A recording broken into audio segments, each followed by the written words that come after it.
Good morning, everybody. What is it? It's Tuesday. Yes, indeed, all day. And welcome to Penn Vicarage. Great to see you on this lovely morning, and thank you for joining us today. If you look behind you on the picture just about there, it reminds me that I was ordained in 1992, 28th of June 1990, nearly 30 years ago, which means, believe it or not, I've actually spent over half my life in holy orders. There's a funny thought, still wearing a bit of plastic around my neck.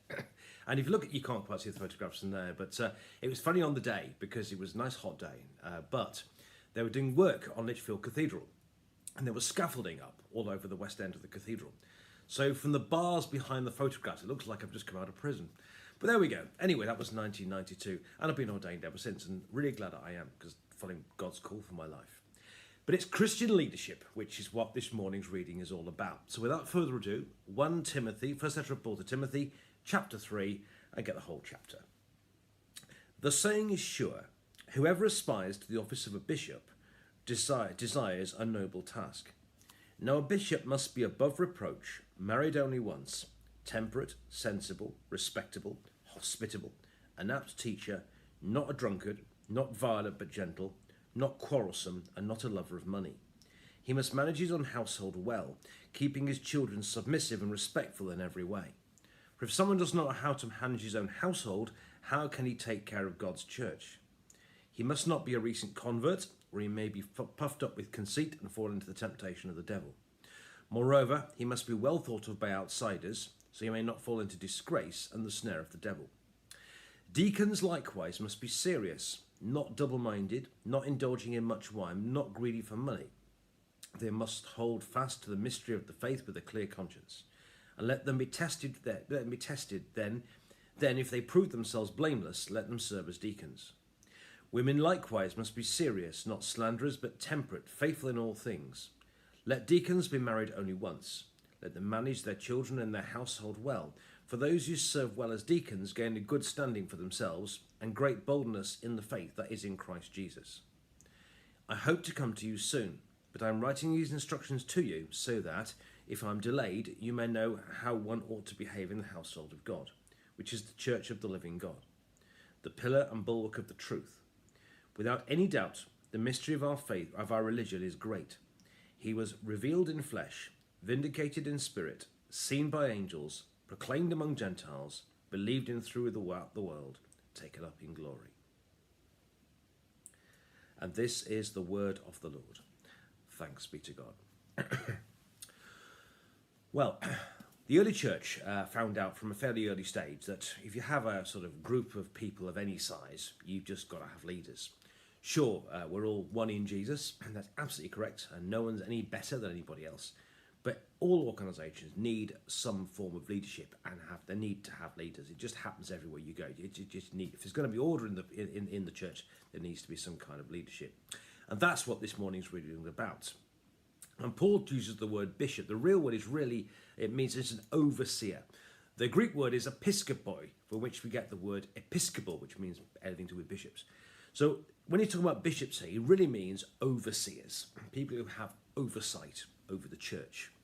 And he talks about deacons, who in reality here, it really means servants. It's almost like assistants. So he's talking here about Christian overseers, and you're talking about Christian overseer assistants, if you see what I mean. So that's what he's talking about really here. And I think there's some very interesting things in this, really. Firstly, there's nothing wrong to aspiring to be a Christian leader. He says that's a good thing to do. Okay, so there's nothing wrong with aspiring to Christian oversight. That is because you desire a noble task, and it's a good thing, actually, to aspire to be a Christian leader. So it's a good thing to want. I think the second thing that's interesting, though, is what Paul says makes a good overseer. And it's interesting, not so much what it is, but more kind of what it isn't.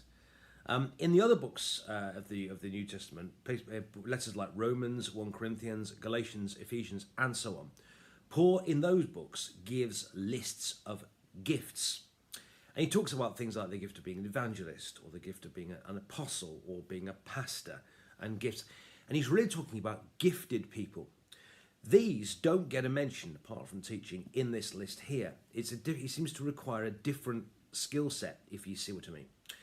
And I think it's good to acknowledge, actually, that Christian leaders are not necessarily the most gifted people in the church. And gifted people don't necessarily make the best leaders. So, for example, in a school situation, the best teachers don't necessarily make the best head teachers, okay? In industry, the best engineers or the best designers don't necessarily make the best managers. It's a very different skill. And actually the same is true in the church. The most gifted people do not necessarily make the best leaders. I am very aware, as the vicar of St Bart's at St Anne's Pen, that there are people in the church who are far, far more talented and gifted than I am, who are holier than I am, and who have gifts which I can only dream about in terms of things like the money, people gifting the ability to preach, gifted ability to look after people and care for people, and musical gifts. I could go on and on and on. And I am more than aware that, yes, I am the leader, I'm the overseer, if you like, of St Bart's and St Anne's Pen, but I'm very aware that there are people in the congregation who are way more talented than I am. So just because the most gifted person doesn't necessarily make you the best leader. And to be gifted and to be a leader are not necessarily the best things.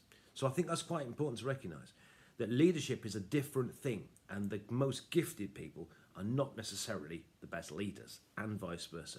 And I thank God for the many talents that people at St Bart's and St Anne's Pen have got that I haven't got.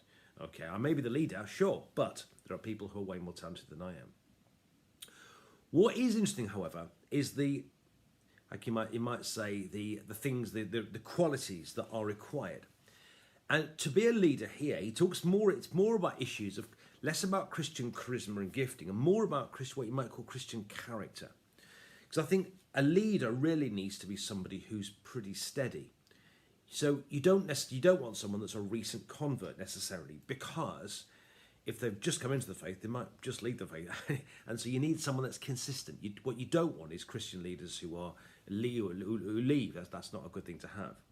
And he doesn't want somebody that's violent, because violence is not good at all, of course, any characteristic. And so actually people need to have Christian in their life, that they need to be gentle, they need to be sensible.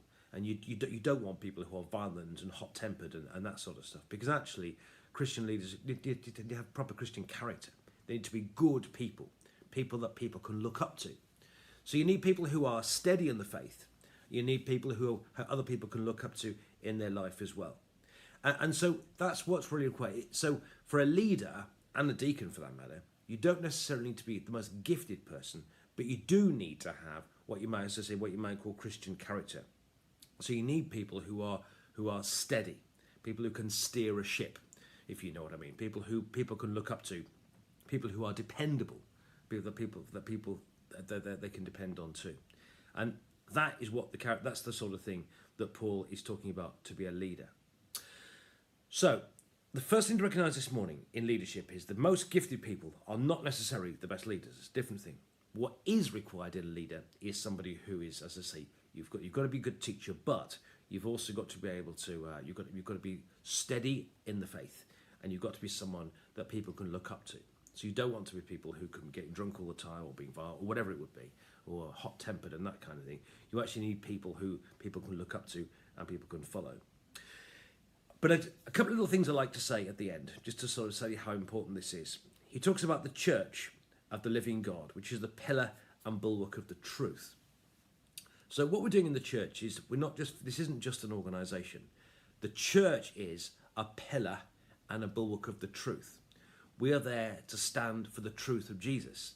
In the community here in Penn, we are to stand for the truth of Jesus here in this part of the world you put here. So we're not. This isn't just a fun organisation. We're not just a group. Actually, we're here as the church to represent to be the pillar and the bulwark of the truth of Jesus. So we're here as the Christian church, if you like, to represent the truth of Jesus in this community. So as I say, we're not just a little group met together, not just a social grouping. We're here to represent the truth of Jesus. But I like at the end also, this little bit at the end of the chapter, when he talks about the mystery of our religion is great, and he ends with Jesus, who's revealed in flesh, vindicated in spirit, seen by angels, proclaimed among the Gentiles, believed in throughout the world, and taken up in glory. Again, for Paul, the important thing in all this is that Jesus is glorified, that he is the Alpha and the Omega. He's the beginning and the end of our faith. And in all these discussions about the church, the most important thing is that we keep Jesus at the centre. So, 4 things here this morning about Christian leadership. Firstly, that is the best leaders are not necessarily the most gifted people. And there are many gifted people, and there are far more gifted people at St Anne's and St Bart's than I am. Okay, and that's really, and that's the case everywhere. It's really important to recognise that. Secondly, what's required in Christian leaders is not just gifted people, but also people who have Christian solidity, people who have Christian character as well. Thirdly, that as the church, we're not merely a social organisation, but we're here to represent the truth of Jesus in the place we've been put, which in our case is here, wherever that may be for you. And finally, of course, in all these discussions, the important thing is that we keep Jesus as the forerunner of all we're about, and that everything we do is about him and being his people and living for him today.